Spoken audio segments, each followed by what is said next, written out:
The pitter-patter of rain can certainly be comforting on a dark night whilst trying to fall asleep. But it can also be used as a smokescreen for those out to get you. It's time to get comfortable and let the darkness take control.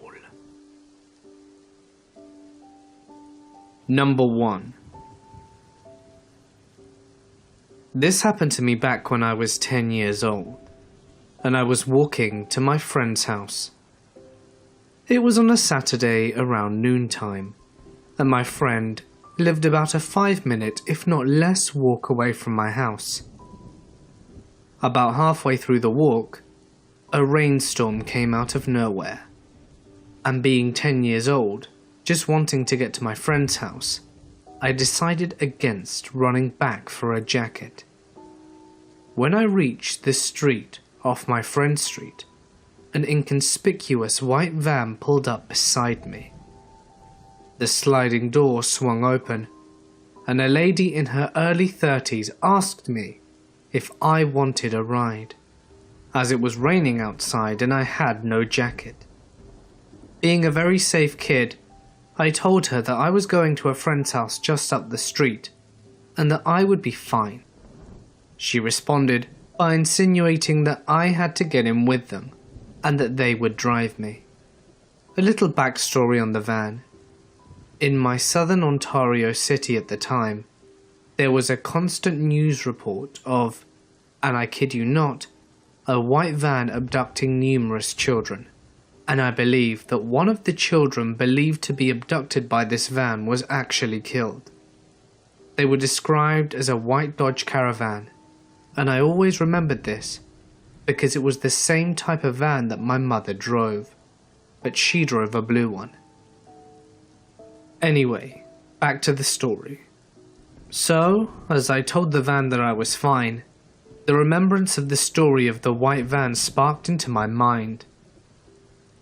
The van was known by the locals as Old Grump, as an elderly man with a forwards ball cap was always seen driving it, and I was absolutely mortified when I looked towards the driver's seat to see an old man with a ball cap at the wheel. I'm even getting chills just thinking about this, let alone being alone on a street with these creeps in front of me.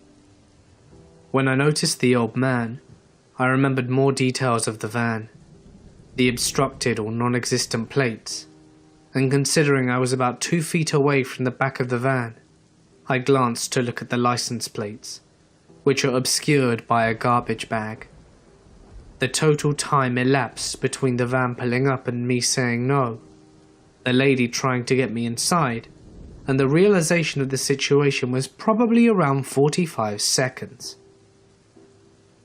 When I realized what could possibly happen, I told her that I really had to go, and I darted out of there. I have never moved so fast in my entire life as I began to run. I heard the lady curse, and the door come whirring shut. The van began to accelerate again, but luckily for me, after cutting across a few lawns, I was maybe 20 meters from my friend's house.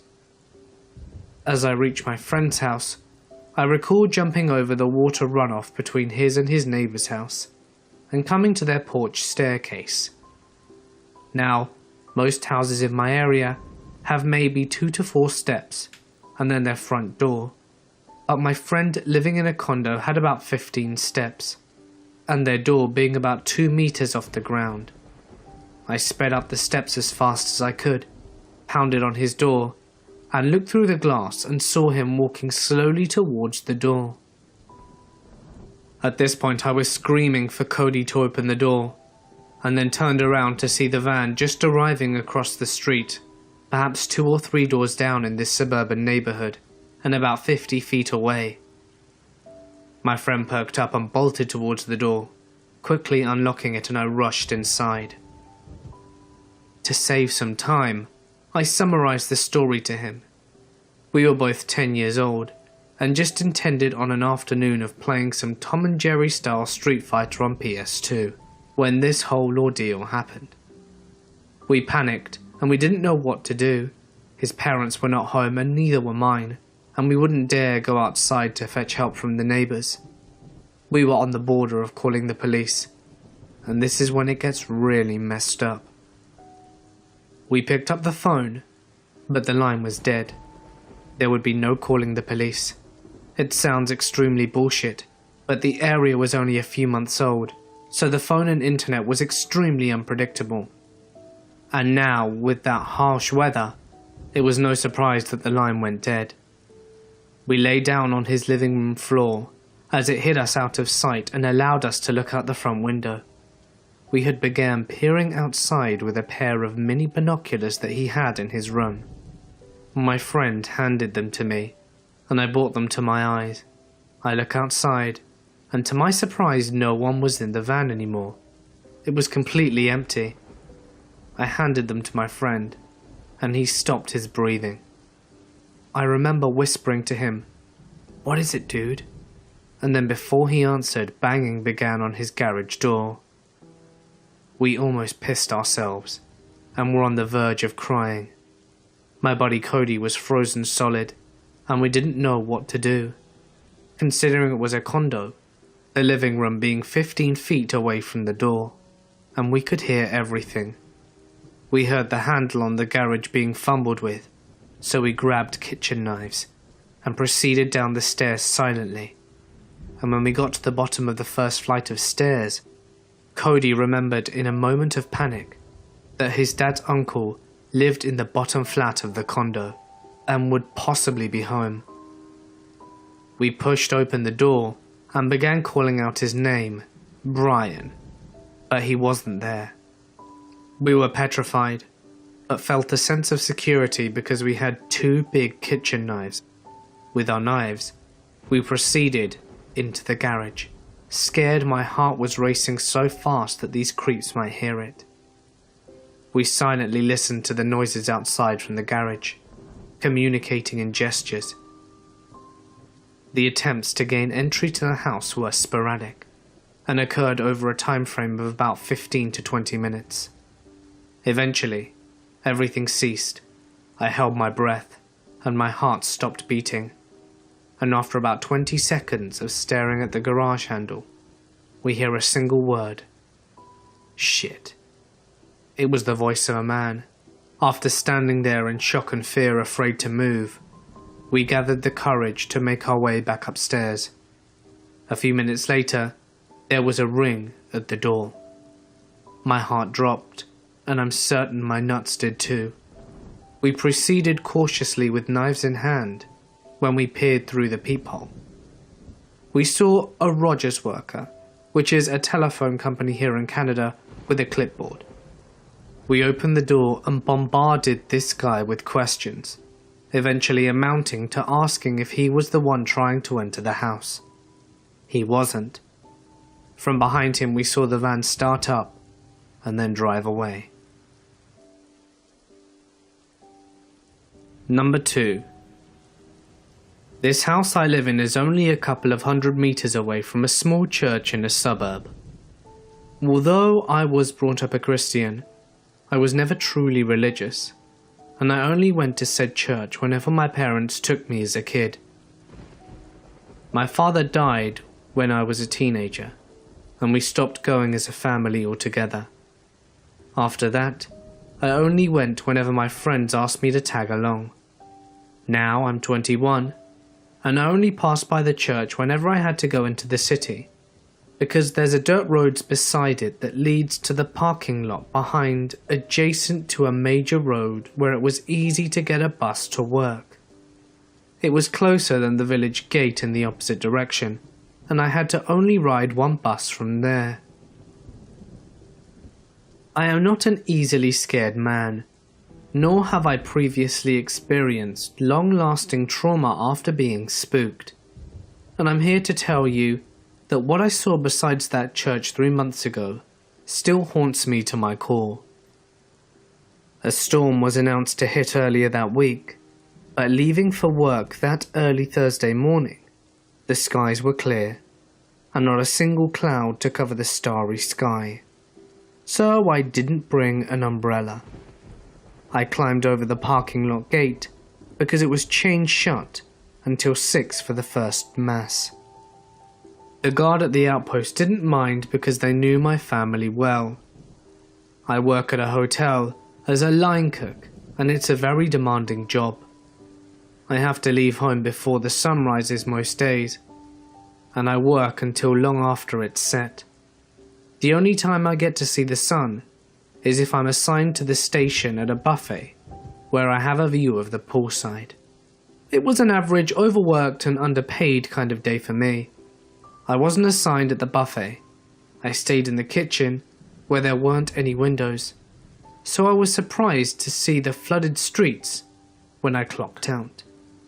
Apparently it had been raining heavily all afternoon, and although it had subsided around sunset, there was still a mild drizzle out. It was around 8 in the evening when I left the hotel, and in my country, flooded streets meant standstill traffic for at least a couple of hours. This wasn't that uncommon. I had dealt with similar situations before, and it also meant I could sleep on the bus, so it wasn't too upsetting. Fast forward to around midnight and it's pouring again. I'm not too far off from the church parking lot, so I decide to get off the bus and start walking, because it hadn't budged for the last 10 minutes. I put my phone and wallet in my waterproof backpack, which also contained a spare shirt, my house keys, and my knife set. I don't mind getting wet, and around this time the parking lot gate was already chained shut, but I climb over it like I usually do. It was flooded knee deep in the parking lot, and there was no security guard at the outpost. I figured he retreated into the church. It's dark, but I focus on the small lights from the house in the distance. They only look like dots from that far. I trudge my way through the open parking lot that could have passed as a kiddie-friendly pool, when I heard this strange sloshing at the far corner of my left. Due to the heavy rain, I couldn't clearly make out what was there, but I knew that I wasn't alone. All the lights to the lot were shut, and the only thing to guide me were a few lights of the houses far ahead and my memory of the area's landscape. It's a straight shot from the dirt road, so I didn't have to worry about a light source. The sound of all the falling raindrops accumulated into dull static noise, so it was easy for me to hear that there was something going on in the corner. I could see the shape of a person who seemed to be sitting down, so I could only see them from the waist up.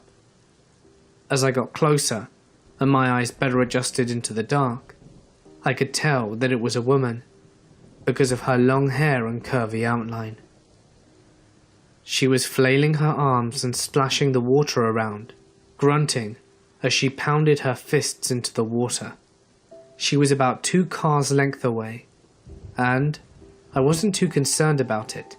I've dealt with crazy people before. I glanced over a few times as I passed her, and then got to the dirt road. Quite unnerving. She was out my line of sight, and at this point the mud made it quite hard to walk. Water was only ankle deep, but I kept having to jerk my foot free after each step because my shoes would sink into the mud. A small splash made me look over my shoulder, and in the darkness of that road, the woman was splayed out, face first in shallow water. I froze, thinking whether or not I should help her.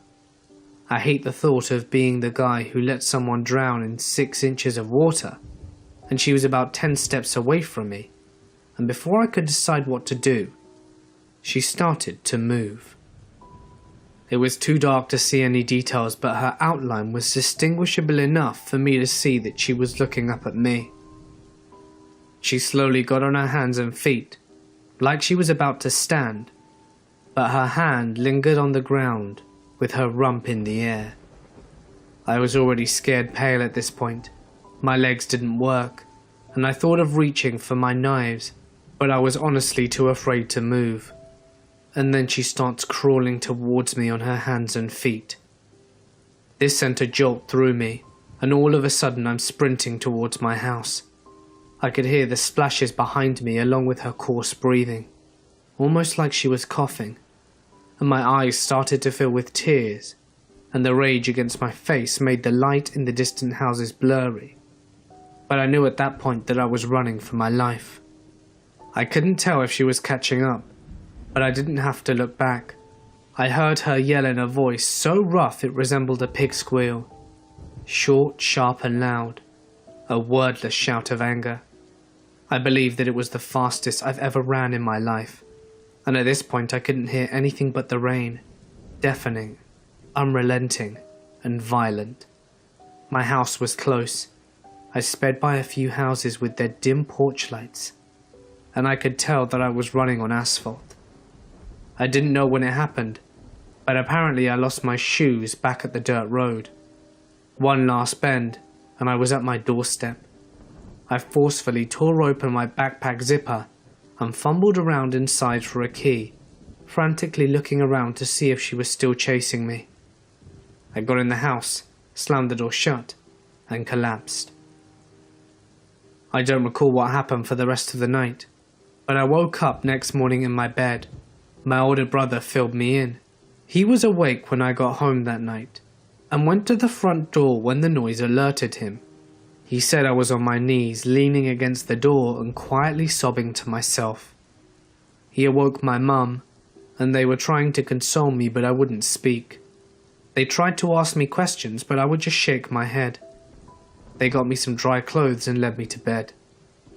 Over breakfast, I explained what happened, and my mum said she would notify the village guards. I could tell that they were concerned for my safety, but they didn't understand the fear that I felt. My brother even joked about it. I didn't go to work that day. In fact, I took the rest of the week off because I caught a fever. The guard did a minor investigation and even increased patrol for a while, but they didn't find anything but my shoes in the parking lot. When I did get better, I started taking the long walk to the main village gate to work.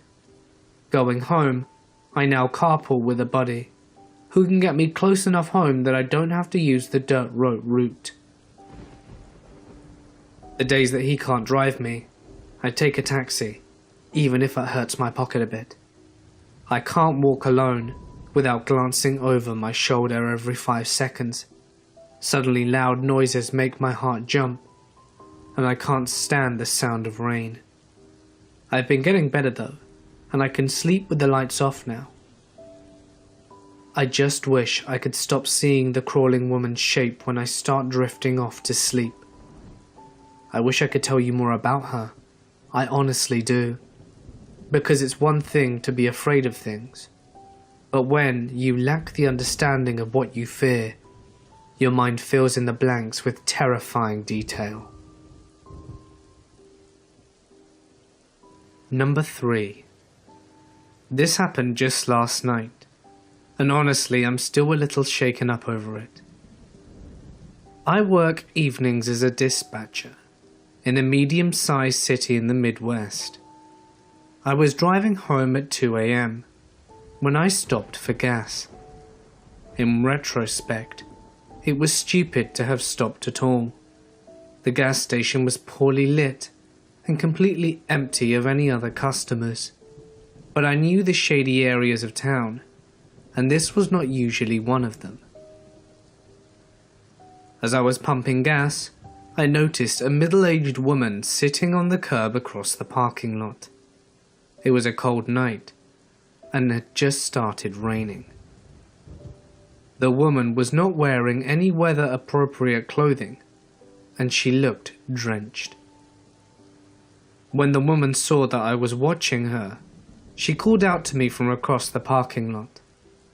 My second of many stupid decisions that night was choosing to engage her.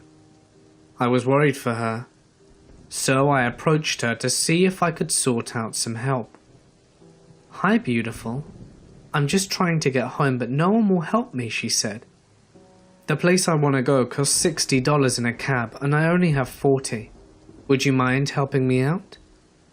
I don't usually give money to panhandlers, but this woman seemed genuine. The weather was terrible, and my job centers around helping people.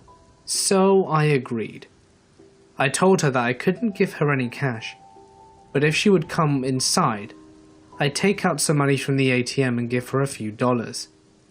But the ATM wasn't working, so I apologized and told her there was nothing else I could do for her.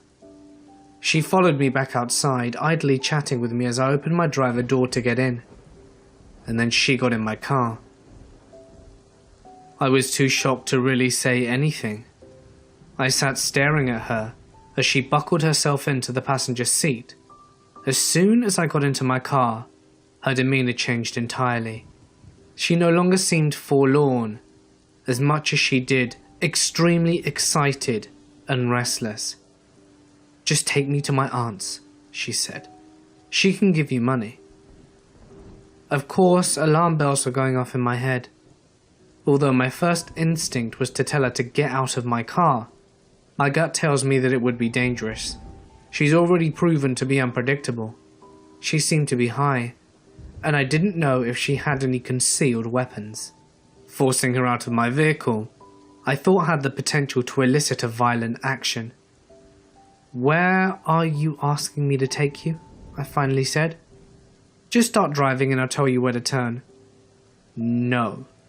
If you want me to consider driving you anywhere, I will need you to tell me where we're going," I say, with no real intention of driving her anywhere.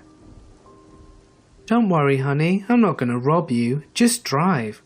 "No," I repeat. I was asking her questions and she got really agitated. We still had not left the gas station parking lot, and I considered getting out of the car and going into the gas station for help. But she seemed to know and be friendly with one attendant that was inside when I tried to get the money, and I really wasn't about to leave her alone in my car.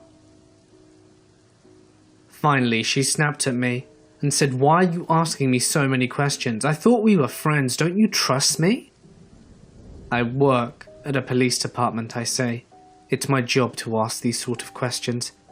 And she flipped out, started yelling at me about being a snitch and trying to get her in trouble, and just generally losing her damn mind. At this point, I'm more scared than ever. I just want her gone, but my instinct still told me that asking her to get out of my car wouldn't work, so I decided to take a risk. I'm not a police officer, I just work at a police department. Why don't I take you to Walmart and see if they have any ATMs that work? My idea was to get her out of my car peacefully as possible, and then lose her in the store. She liked my idea, and immediately calmed down. I knew that driving off with this woman in my car was incredibly risky, but it seemed like my best option at the time. As we were driving, she keeps talking to me. Her thoughts were erratic, bouncing all over the place. It sometimes seemed difficult to follow through one thought, but this is roughly how our conversation went. "I'm glad we're friends now. I have about 5 or 6 people trying to get me. I'm going to come to your work tomorrow so that we can arrest them together." "Okay, we can talk about that tomorrow. Tonight, you said we're trying to get you home." "Yes, honey, I'm trying to get to Rochester." "Rochester? I thought you needed to go to Medway." Yeah, Medway, that's what I meant. That's why the cab ride is $40. It's far away." "The cab ride is $40? "Yeah, baby." "You said you have $40. "I do, baby. I have $40, but the cab ride is $60. And then there was silence. "Are you sure you can't take me to my aunt's house? She lives close to Baker Street." "I thought you said she lived close to Shirley Street." "No, baby, I meant Baker Street, but it doesn't matter because she won't give me money anyways. You sure you can't take me to Medway?" It was terrifyingly obvious that this woman was utterly full of shit, because the details of her story were constantly changing. When we pulled into the Walmart parking lot, she finally got out of my car, but only after I got out first, and then she followed me into the store. I told her before we went in that I needed to use the restroom. My plan was to call the police from inside the store, but she followed me into the bathroom, and that's when things got really weird. She grabbed the crook of my arm and whispered in my ear, "If you don't have any money, that's okay. But we can get a bit freaky in here if you like." I told her no as forcefully as I could manage, bolted into a stool and locked the door as fast as I possibly could. As soon as I had a barrier between us, I said, "You know, I have some friends in the police department that could probably help you better than I can. I'm just going to call them and maybe we can figure this out together." Again, at the mention of the cops, she started screaming at me. I just kept reiterating that the police could help her, and she snapped at me that she was just going to leave and stormed out the bathroom. But it wasn't over. I waited to make sure she was really gone. Sure enough, not 60 seconds after she left, she came back in the bathroom and started banging on the stall door and said something that scared me more than anything else. "Hey, come back with me to your car. I left my beer in your car." I blatantly tell her no. I saw her get into my car and she had absolutely nothing on her other than the clothes on her back. And after that, she left the bathroom again and didn't come back. I waited a good 5 minutes before exiting the bathroom and I immediately found a manager who called the police for me. Thankfully, I was in a different police jurisdiction than the one I worked in, because I was mortified at how entirely stupid I had been the entire night, and would have died of embarrassment if any of my co-workers had responded. The officer that responded took my statement and advised me to be more careful in future. He said that sometimes panhandlers turn violent, and that just recently there had been a report of a woman who matched my description assaulting a good Samaritan that stopped to try to help her. I definitely learnt my lesson on stranger danger, and I'm lucky to have come out unscathed. I'm glad that my stupidity didn't kill me. So next time you try and help a stranger late at night, don't. Number 4. I attend an extremely old college in Ireland. It was built in the 1700s as a seminary for Catholic priests during the collapse of the penal laws. It's now a generally secular institution, although it still has strong Catholic ties. I am a believer in God from a Catholic family, but I wouldn't call myself Catholic. The college accepts all denominations, nationalities and sexual orientations, so it's generally a great community-driven place. I am a history student, and during a recent class, we were told that our college was the site of a massacre of Irish rebels during the 1798 rebellion at the hands of the British.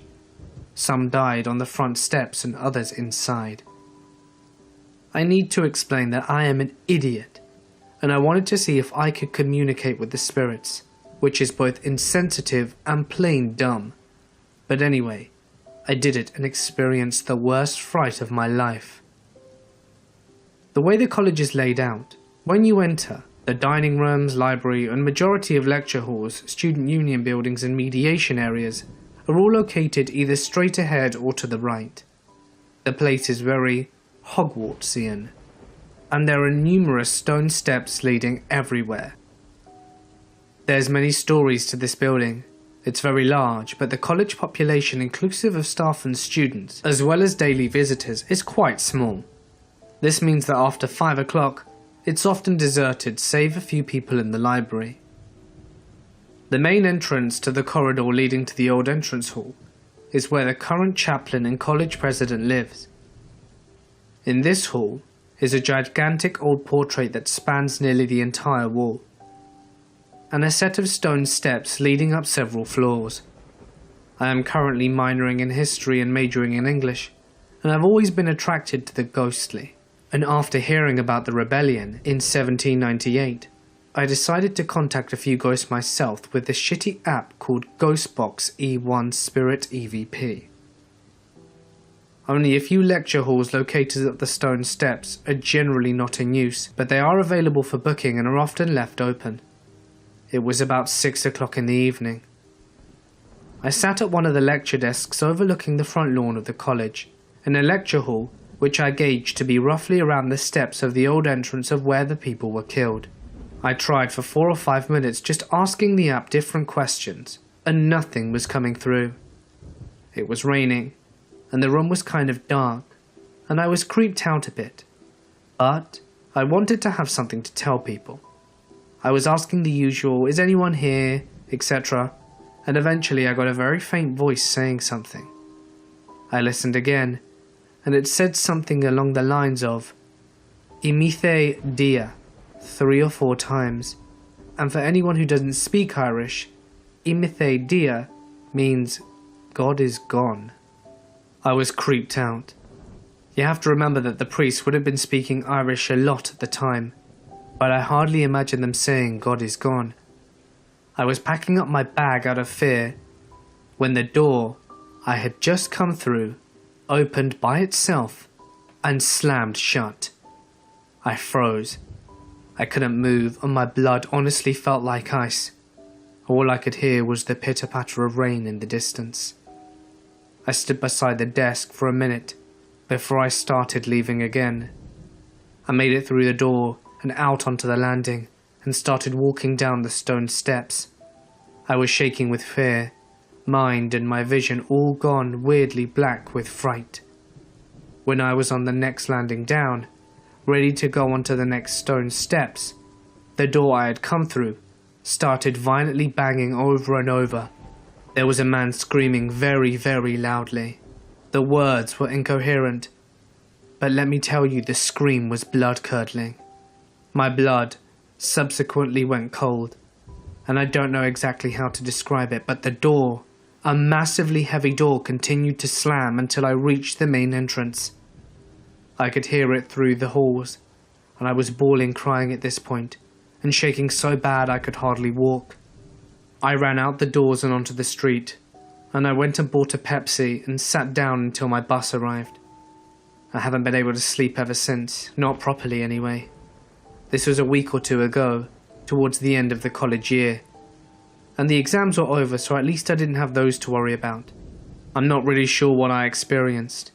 In truth, it has left me utterly terrified.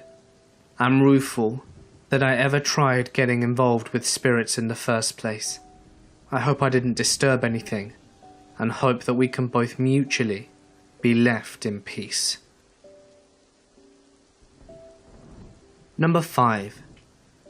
A few years ago, my brother-in-law bought another apartment complex in Florida. He owns a few apartment complexes in West Palm Beach and Miami. So when he told me he bought another one and wanted me to manage it, I figured, why the hell not? I had just graduated college with my degree and planned to go out and get a master's, so I figured I could manage his place and do graduate school. When he booked my flight to Orlando, I was stoked. Hell yes. I love Disney and I dreamed about buying a year pass and checking out all the neat parks. Then when I got there, we drove out to Orlando and I had a bad feeling. He bought the apartment in a town called Leesburg. It's only about an hour from Orlando. It's if a biker town and a retirement community had a baby. I was a little disappointed that I was an hour from Orlando, with its nightlife and clubs and whatnot. I made it work though and soon started to settle into life managing the small apartment complex. I had my own 1-bedroom apartment in the corner, and then there were 10 other tenants. Most were older folks, snowbirds and retirees that spent their days golfing and swimming in the pool we had. There were 2 military families, one with small kids, and then there was Andy. Andy was an enormous man. I'm a pretty big guy, 6 foot and around 250 pounds, and he was at least 6'6" and 400 plus pounds. He walked with a cane and had long black hair which he put into a ponytail. He worked from home, or so he said, but rumour was that he was on disability after a horrific work accident. I didn't really care though. He paid his rent on time and he was quiet and kept to himself.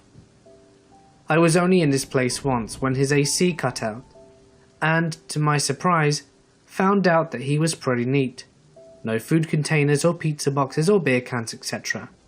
I expected a big guy like him to have things laid out. Things in our complex were pretty good for the next year, until one night in November. It was raining like it always does in Florida, and it was about midnight when someone rang my doorbell. I looked out and saw one of my tenants, Joseph. Joe was one of my retirees who retired to Florida to, in his words, play golf and drink beer. Normally he was all smiles and jokes, but that night his face was pale and he looked frightened. "I hate to bother you, Sam, but something isn't right with Andy," he said.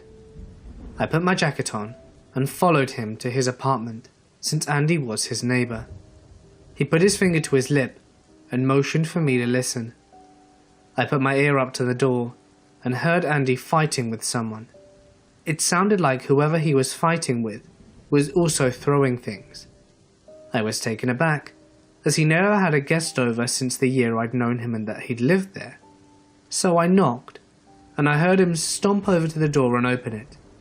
Normally, he was very well dressed, put together, and like I said, he wasn't a messy guy. But he answered it in a t-shirt that had grease stains.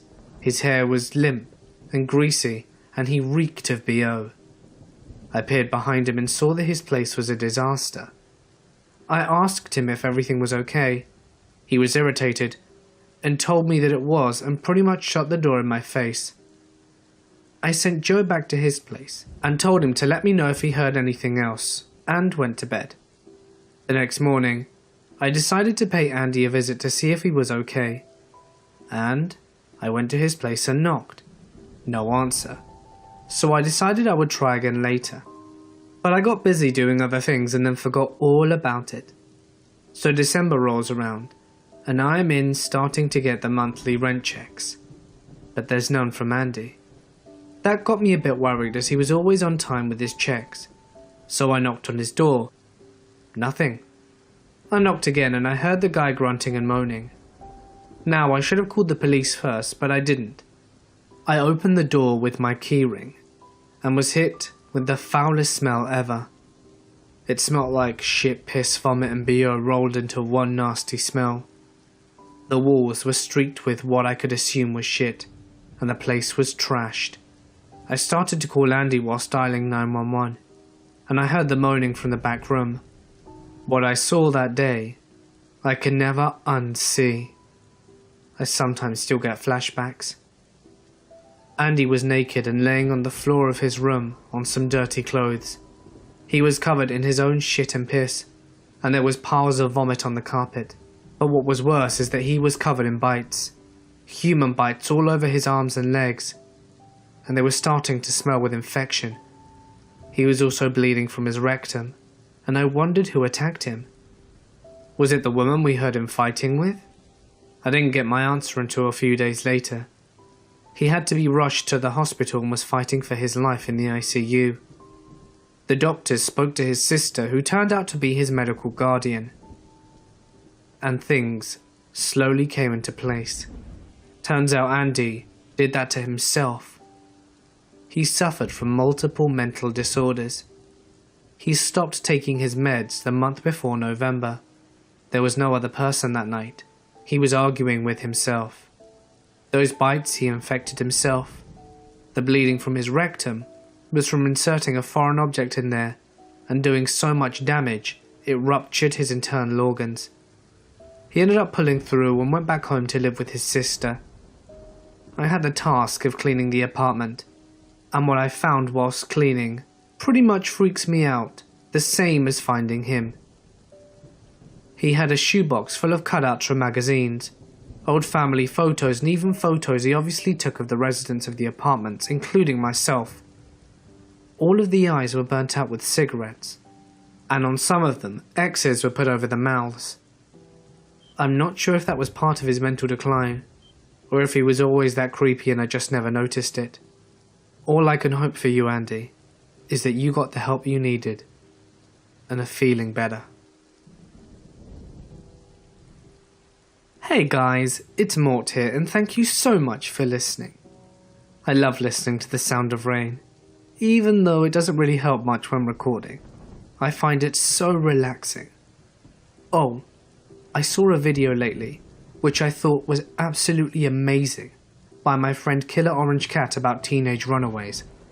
Honestly, it's fantastic, and I really recommend you check it out as it's so good. The stories really get to you. I'll drop a link in the description and link it at the end of the video so you can check it out. It really is worth your time. Just a reminder that I have launched my merch store, so if you'd like a unique and limited edition piece of official Mortis Media merchandise, get your hands on a t-shirt quickly. The stocks will not last forever. And also, what are your thoughts on Mortis Media top hats? And remember that if you enjoyed today's video, please consider dropping a like and leaving a comment, as it's a really great way to help support the channel and I appreciate it tremendously. And if you'd like to do something incredible to help support the channel further, feel free to visit my Patreon. You can find a link in the description as well as the links to my social media. And if you'd like your story read on my channel, you can submit it as a text post to my Reddit page or send it to me via email. Both links can be found in the description. But anyway, for now guys, I'm gonna sign off. Stay awesome, and I'll see you in the next one.